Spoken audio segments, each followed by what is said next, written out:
Sound off. No sound. I just unmuted it. What? Oh. So?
Welcome to our service.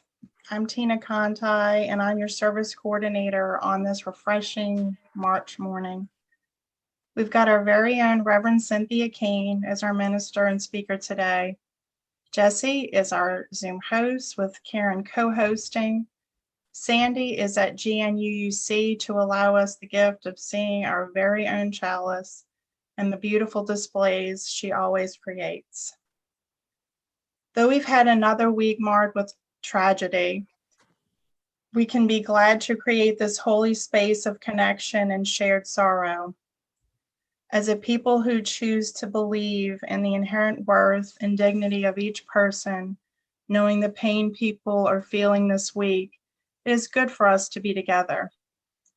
Sandy, thank you for lighting our chalice while we share the opening words Reverend Cynthia chose for us. Our chalice lighting words today are from Reverend Rebecca Parker. Let us gather together, making a place of honesty where we commit to discover how to live among the ruins, how we might move among the ruins and find what can be saved.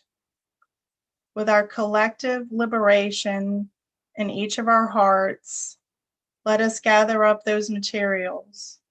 We need to build and rebuild beloved community in our midst. In gathering this morning, may we be strengthened for what lies ahead.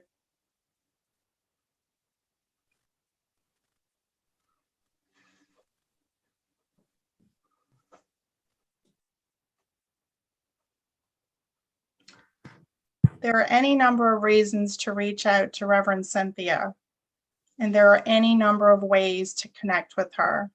The easiest is via her cell phone at 859-221-3034. For general information, you can also reach out to Chris at gnuuc@gnuuc.org. She helps keep us all connected too.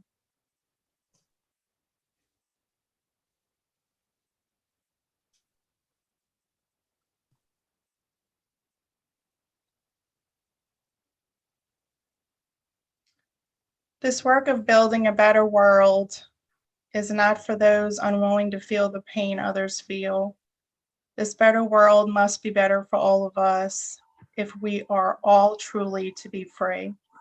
Please join me in reading our covenant.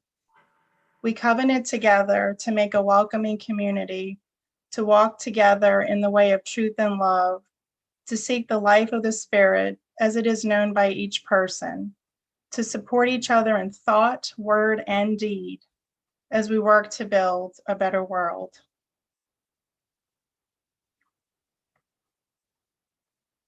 Our walk together has taken different forms over this last year, but I'm still grateful to be on this path to a better world with all of you. For our first hymn this morning, Leah Morris' deep, rich voice invites us to abide with me. The words will be on the screen, so please allow the music to wash over you and sing along. Enjoy.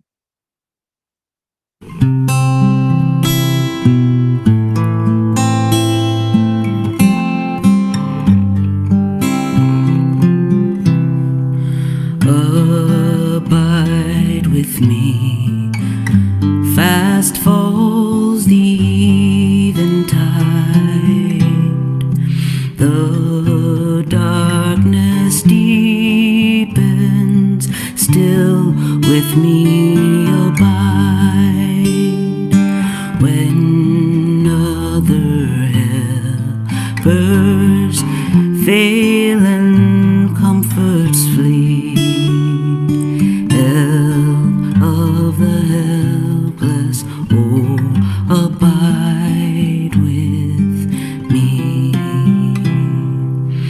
Swift to its close, ebbs out life's little day. Earth's joys grow dim, its glories pass away. Change and decay in all around I see. O thou who changes not, abide with me. We need each other every passing hour. Channels of grace and life affirming power. Faithful companions share this path with me. Through all our fears and hopes, abide with me.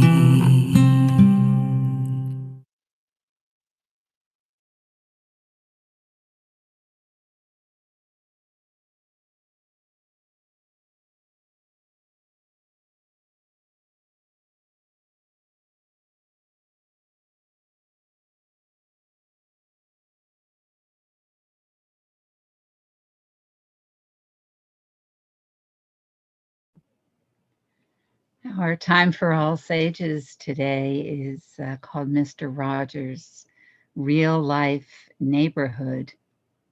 And I do want to let you know that he starts out by talking about a tragedy that happened a couple of years ago in his neighborhood. So there aren't any details or images that are shocking or disturbing, but I want you to be aware of that. It does talk about the shooting that happened at the Tree of Life synagogue. It mentions that.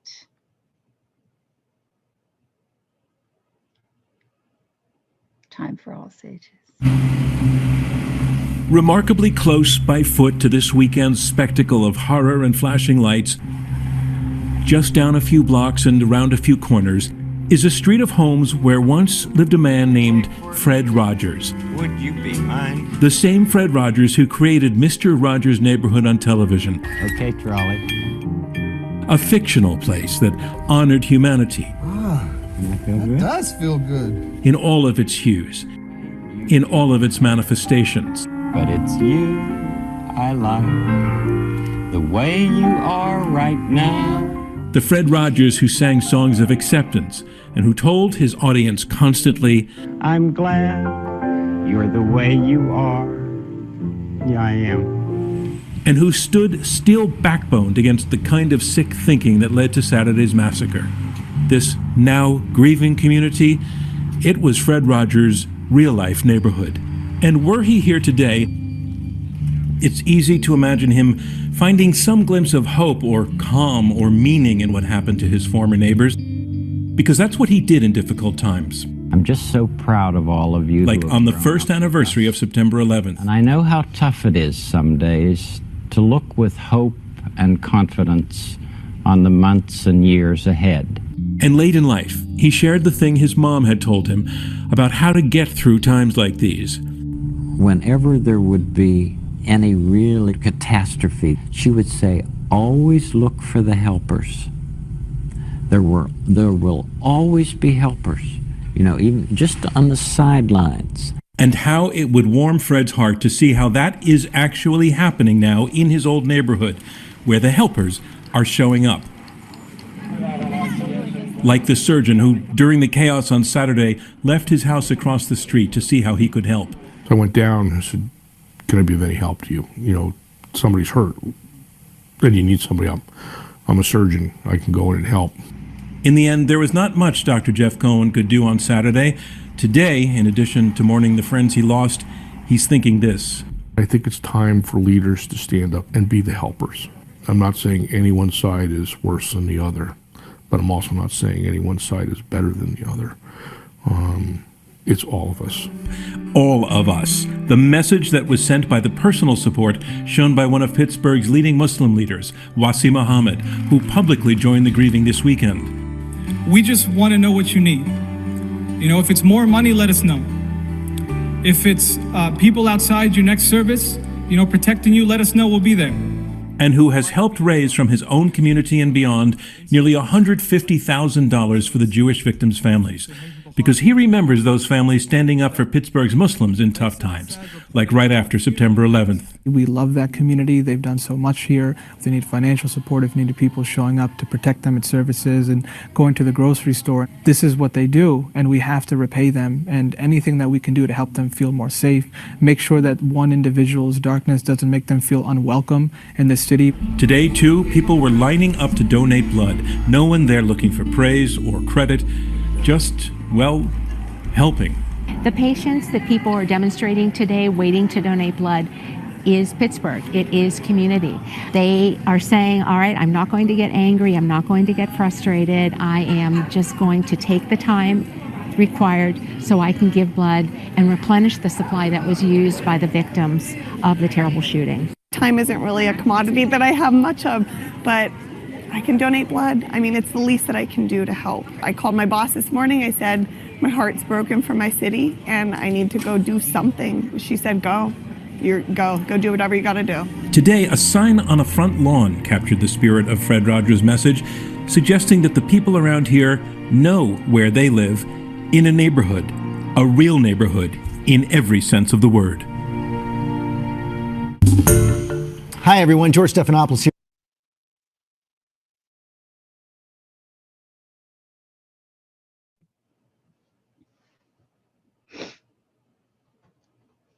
Our Share the Plate partner for March is the Second Harvest Food Bank of Middle Tennessee.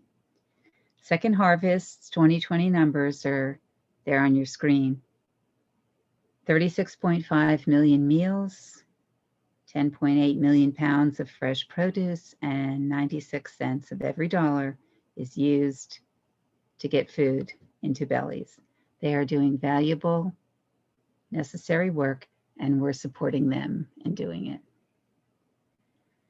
Please donate generously to Second Harvest as our Share the Plate organization for March 2021 in any of the ways shown on the screen.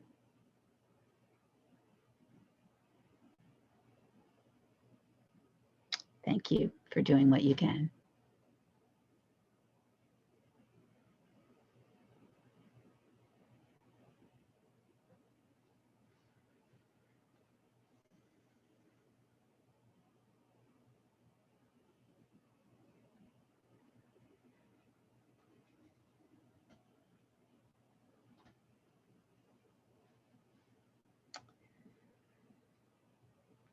Our reading today, our reading today for our meditation is from Achi Albehachos, and she wrote this in both English and Spanish. I'll just read it in English today.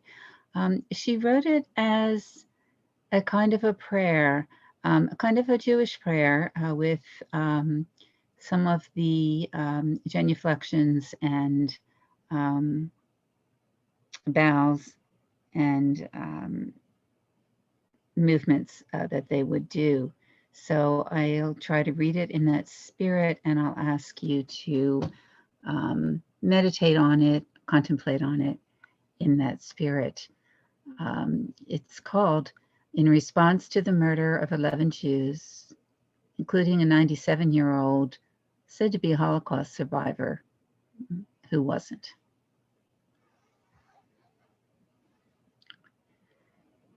If they preferred tea with honey, take a step back.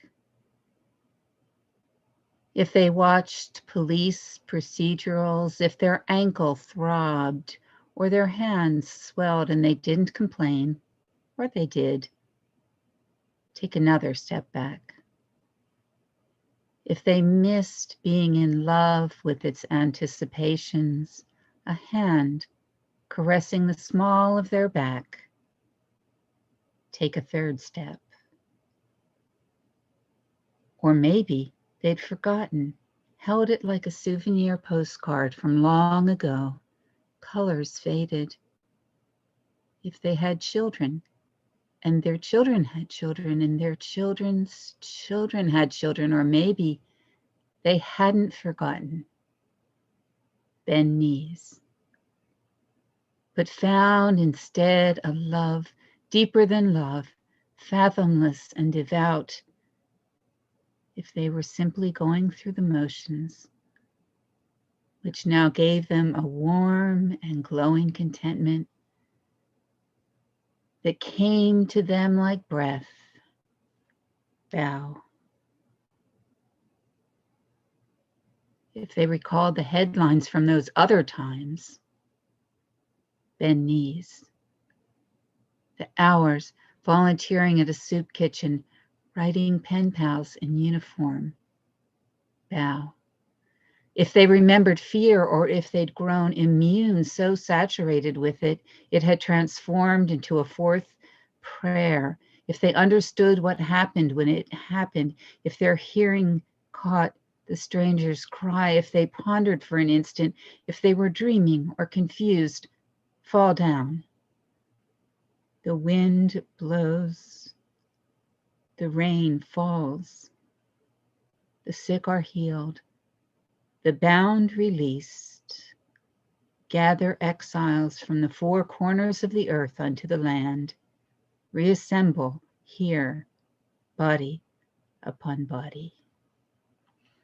Let's enter into the stillness of contemplation for a few moments, and then we will sing together with the song, There Is More Love Somewhere.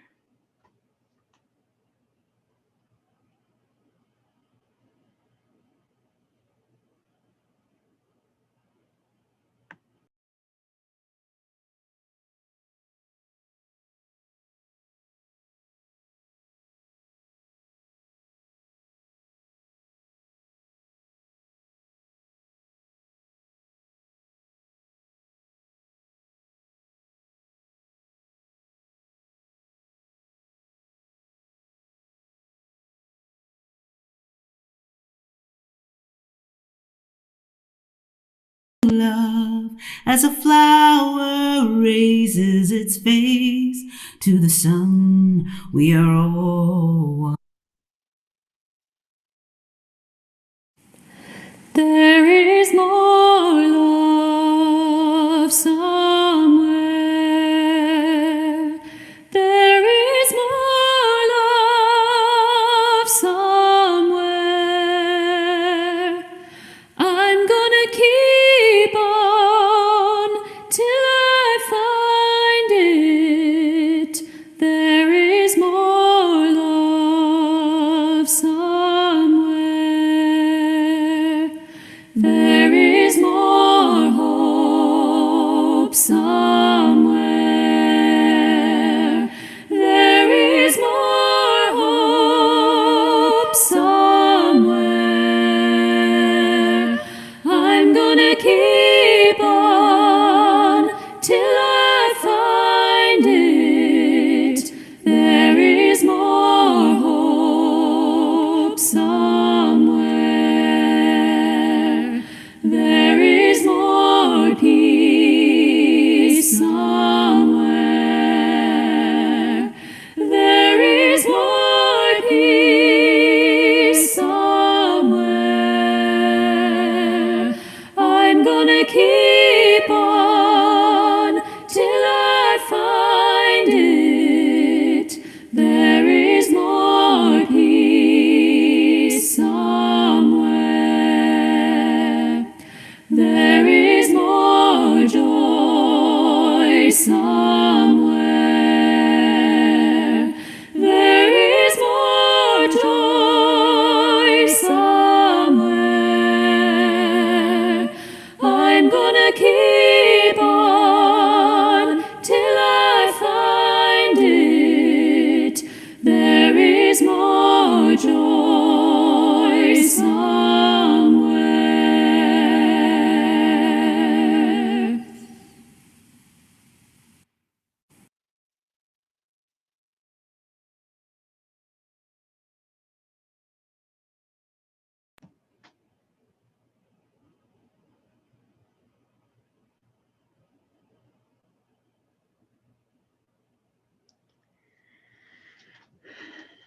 Hi, everyone.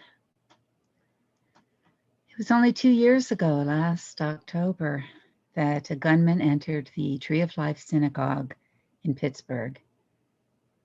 He killed 11 people, and almost all of them were elderly Jews. They were at worship or study. One woman was 97, and as the poet says, she was reported to have been a Holocaust survivor, which later turned out to be incorrect. She certainly could have been. There are still Holocaust survivors among us, although every year there are fewer and fewer. And one day there will be none. My friend Richard has spent decades interviewing and recording the stories of survivors. It is such a gift. I think it has been, he's Jewish, and I think it has been a painful and burdensome task for him, but also in so many ways joyful and such a gift to posterity.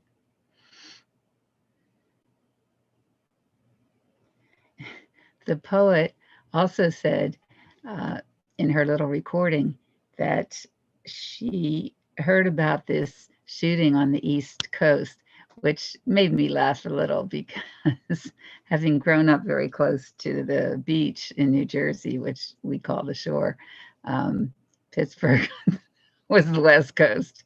I traveled up and down the East Coast from Canada to Florida, but I never went further west than Pittsburgh until I was about 35.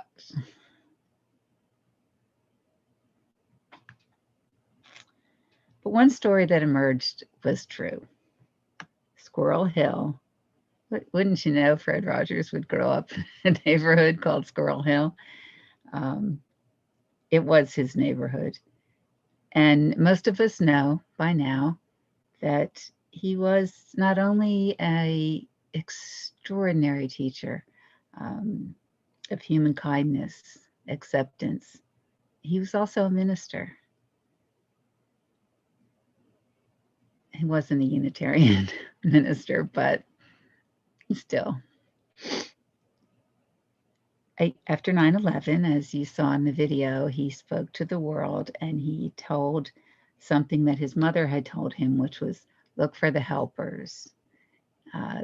You'll always find them, around the edges somewhere.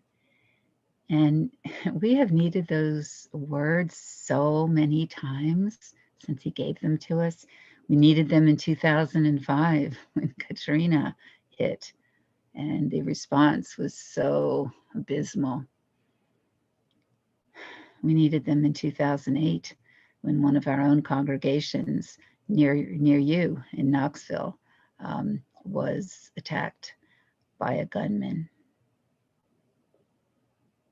We needed them in Newtown at Sandy Hook,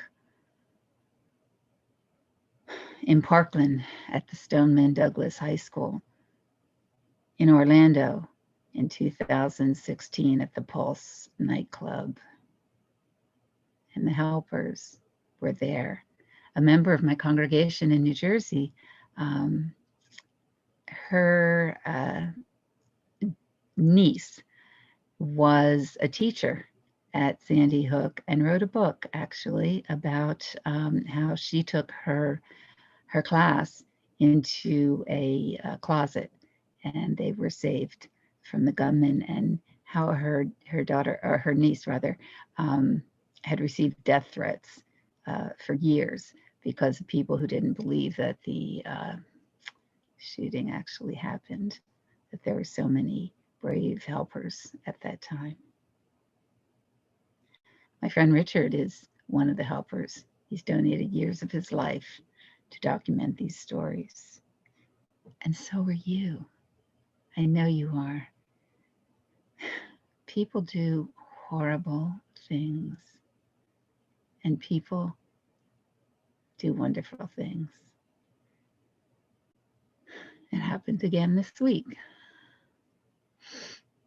I had already decided to talk about this before it happened. But today, I want to talk about the people who do good things, the helpers. What is it that makes us act from our deepest sense of commitment? I don't think it's chance or random. Fred Rogers said it was his mother. I think there's something to that. I think that just as people have to be taught to hate, they also have to be taught to love. And not just to love, abstractly, but to actively love in a way that, they practice, so that courage and active loving comes like a reflex, so that when it's needed, they don't have to sit around and think about it. Parents have so many opportunities to do this. Yesterday I was telling Seth how beautiful his hair is, and it comes halfway down his back. I said, if you grow it another 5 or 6 inches, you could put it in a ponytail, and then you could cut off the ponytail. You'd still have long hair, and you could donate it to people who lose their hair because of chemotherapy, and they make wigs for them out of real human hair. And he's like, I don't want to lose my hair. And, children with autism, they hate haircuts. And they, so, he had a strong reaction to that. But I just planted the seed, I won't force him to do it, but I want him to experience how it feels. And so I encourage him to think about it.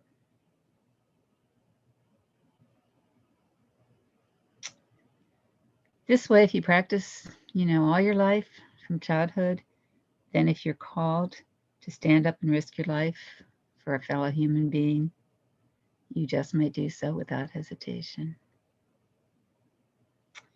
Most of you know the story of Greg McKendry. Some of you have come to Tennessee after the Knoxville shooting, so I'll tell it briefly. Greg was a 60-year-old longtime member of Tennessee Valley UU congregation in Knoxville. The place was crowded that Sunday, even though it was July, because there was a performance of Annie by the children, and other congregations had also come to see it. I happened to be in Turkey, and also there were some other ministers and rabbis, and my colleague from Louisville, Elwood Sturvant.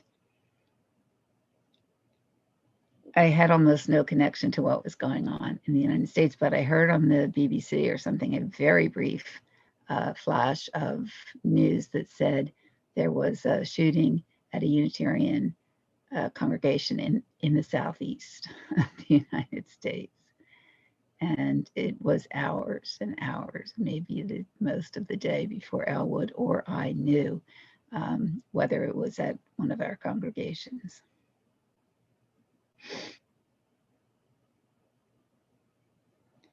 Greg McKendry, I didn't know him, but I knew many people who did. Maybe some of you did. He was an affable, large man. He was an usher that day. He realized what was happening, and when the shooter came in, who, by the way, was coming in to shoot liberals and Democrats, and he was going to kill everybody, as many people as he could, until the police came and killed him. He stood up and placed himself in front of the shooter.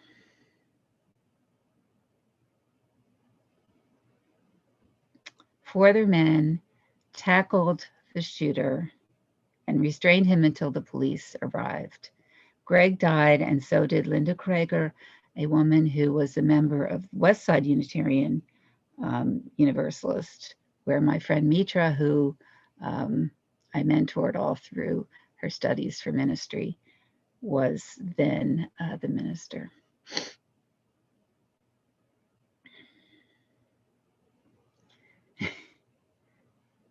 it seems hard to believe that 4 Unitarian Universalist men got up and tackled an active shooter. Okay, men, I'm not saying that you're not, heroes and that you're not studs or anything, but you guys are so peaceful. You picture them saying like, okay, let's talk now. They're like, lovers, not fighters, but literally they got up and in that split second tackled the guy and held him down. Maybe it's because it was Tennessee, but it's amazing. It's such a beautiful story. And helpers, they were there.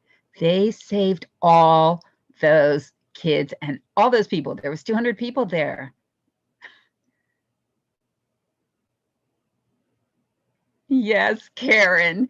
Karen, you would be the first one. Karen says it would be men and women. Karen and Sandy would probably be the first ones to tackle the guy. Anyway, well, it's not funny. I mean, it's not funny, but, it's a beautiful story at how those lives were saved. And what a hero Greg was.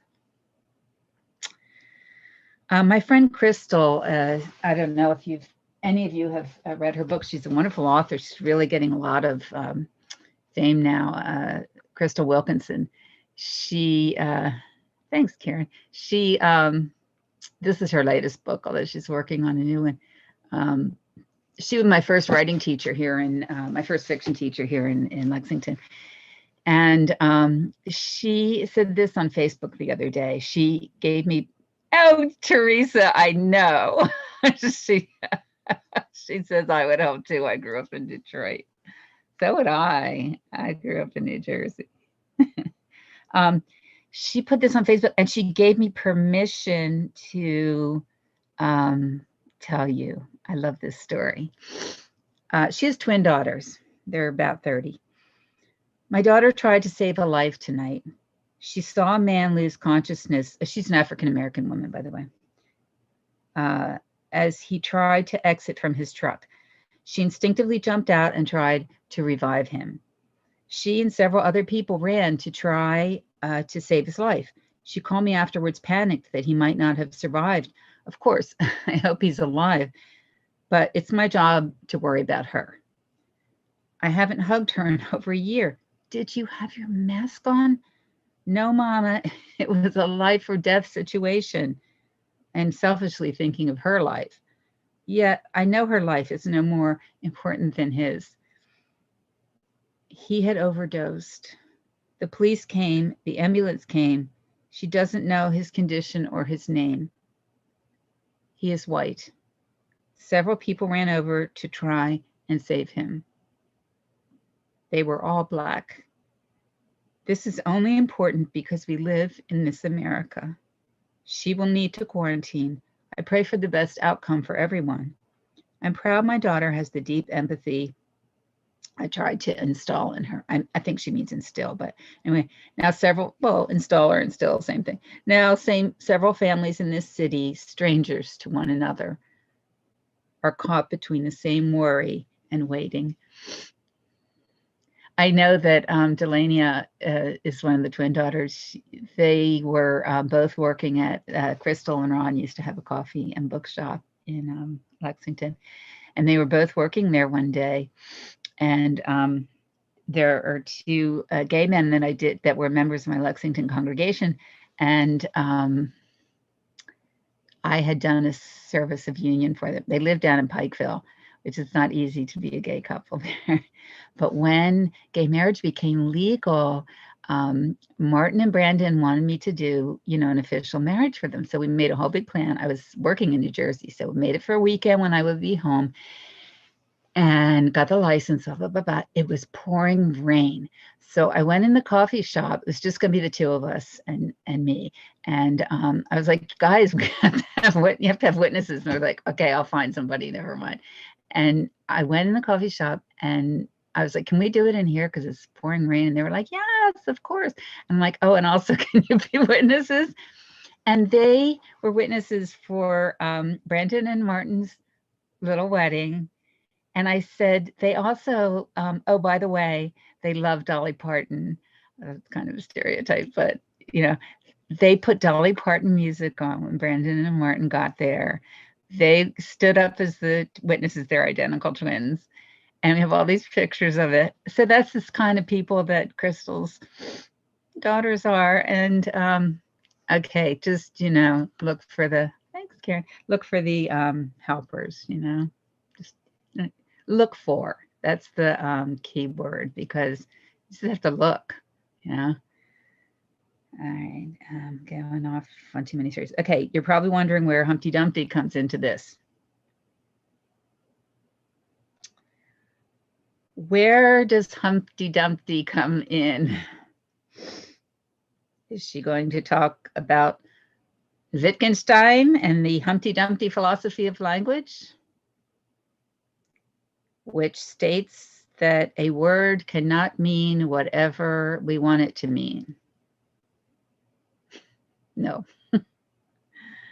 Is she going to talk about All the President's Men, which comes from, of course, Humpty Dumpty and all the king's men and all the king's horses couldn't put Humpty Dumpty back together again, and comparisons to Nixon and Trump's falls from grace.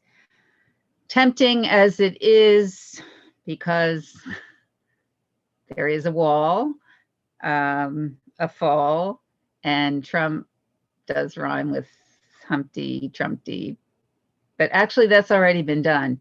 I'm not here to talk about Trump or Trump comparing Trump with Humpty Dumpty, but I'll just read one paragraph that someone wrote, and that will lead into what I want to say about commitment, looking for helpers, and what it has to do with Humpty Dumpty.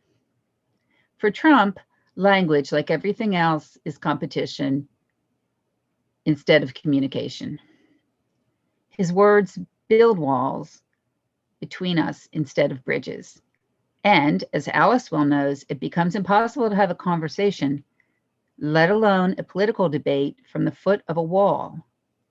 This is from Through the Looking Glass, when Alice encounters Humpty Dumpty and has a little conversation with him. When I use a word, Humpty Dumpty said in a rather scornful tone, it means just what I choose it to mean. Neither more nor less. The question is, says Alice, whether you can make words mean so many different things. The question is, says Humpty Dumpty, which is to be master? That's all. And that is why Wittgenstein theory of language is called the Humpty Dumpty theory of language, because Wittgenstein, said when he wrote about this in the 1950s, that you can't make words mean whatever you want to. And this has been applied to Trump and the way he has used words and damaged so many people and groups of people with words, like calling Mexicans hoodlums and making up words like China virus. But stay with me. I want to talk about something more related to congregations and commitments now. Congregations and commitments. Humpty Dumpty has been used to demonstrate the second law of thermodynamics, which everyone knows well, so I won't have to explain it. Right? Okay, if Jesse doesn't know it, then nobody does it. Karen will provide a link momentarily. Now, the second law of thermodynamics describes a process known as entropy. Make it simple. Entropy is often taken to be a measure of disorder. Just look at the room of a teenager. The higher the entropy, the higher the disorder. After his fall and subsequent shattering, that is Humpty Dumpty, the inability to put him together again is representative of this principle of entropy, as it would be highly unlikely, although not impossible, to return him to his earlier state of lower entropy, as the entropy of an isolated system never decreases. All right, since the discovery of entropy, or I'm just going to say theory of entropy, social scientists as well as quantum physics have come to understand things a little differently. With the description of chaos theory, quantum physics, and self-organizing systems, and for our purposes, they have come to apply them to organizations, including religious organizations. The good news is, put simply, this is simple, this is putting it simply, things do not always get worse. Things don't always get worse. So the second law of thermodynamics does not always apply. That's what quantum physics has taught us, making it very simple.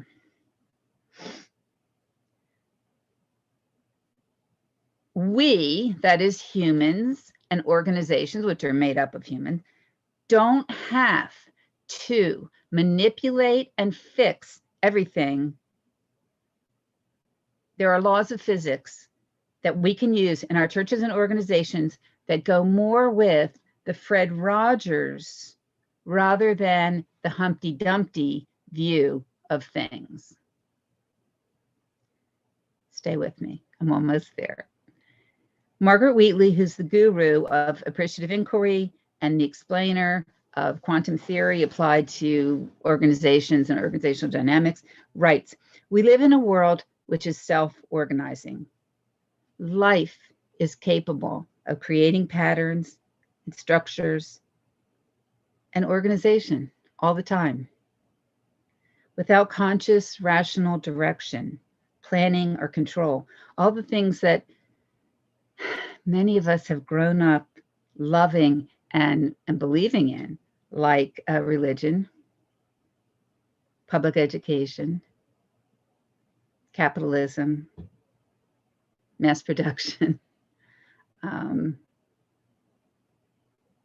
Western society in general. This realization is having a profound impact on our beliefs about the nature of processing interpersonal relations in business organizations as well as in nature itself." Even if you don't understand everything I'm saying, I just want you to remember that I said this to you one day. A couple of the premises of appreciative inquiry: we live in a world in which life wants to happen. We live in a universe that is alive, creative, and experimenting all the time to discover what's possible. Life is intent on finding what works, not what's right. Listen, I started believing this when I was a new mother, and I realized that the human body wants to give birth naturally. The human body wants to be able to feed and nurture a baby. And this is almost 40 years ago that I learned that it is when humans interfere with natural processes that things get screwed up. And this has come to be true in so many areas of life, including church life. So you may feel like, well, Cynthia is kind of hands off with some of the organizational, development in the congregation. Like, I definitely do not micromanage things. Some things I don't even manage. And I told the committee that when I first came to be with you. And the reason I'm going on about this for a minute now is that I want you to remember it as you look for a new person. You may want more, you may want less, but you should understand. Because it's my philosophy, and you may or may not find it helpful. I believe that people do not need to be micromanaged. And this is my philosophy of life as well as of ministry. And I think the past year has borne this out in many ways. If you look at the congregation entropy did not happen to GNUUC. In fact, the women's group has formed this incredible bond that I've just been able to see by by keeping tabs. I haven't really participated in it at all. The pastoral care people have taken such beautiful care of one another and of people. The board has made things happen. Finance committee gotten the PPC loans and kept the financial situation together. The Still Springs Garden, innovative ideas and keeping it going. Social justice, and oh my gosh, worship. I mean, the way that this team has put things together and presented things and done the technology and made it happen for you. Look, I didn't micromanage any of this. I didn't even manage it. You did. And it has to do with this principle that I'm talking to you about. This notion that people will be creative, people will come together, people will be helpers.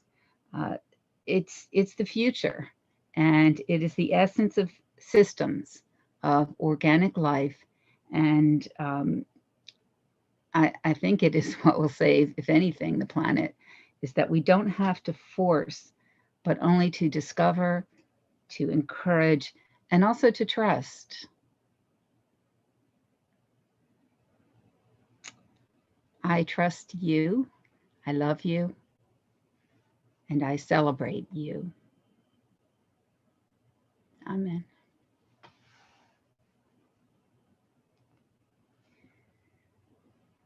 I believe we have a piece of music. We will not stop singing.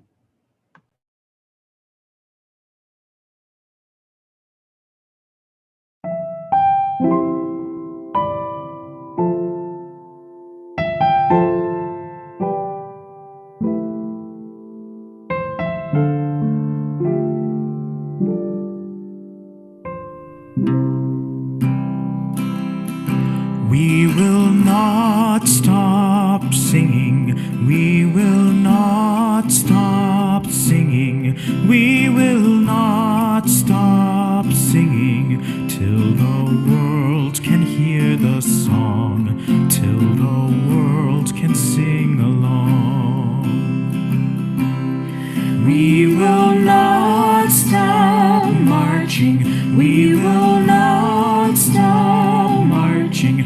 We will not stop marching till the world can hear the song, till the world can sing along.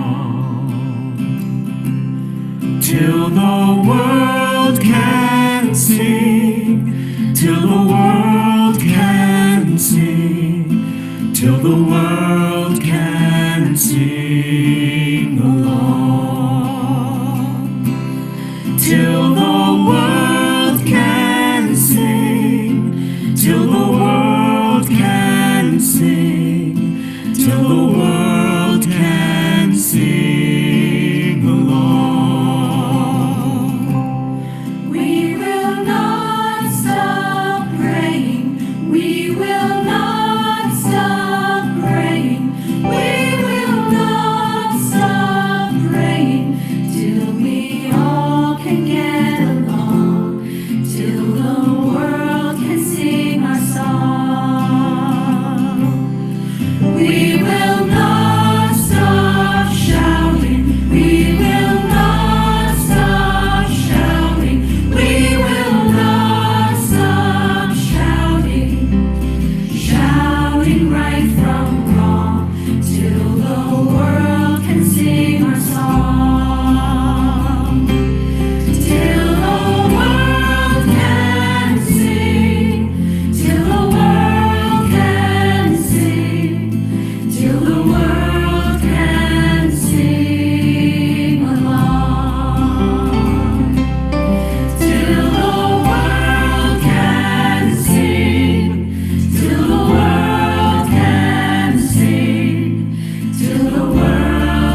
Now is the time when in the service when we share joys and concerns. Thank you to those of you who joined us on YouTube. We hope you will join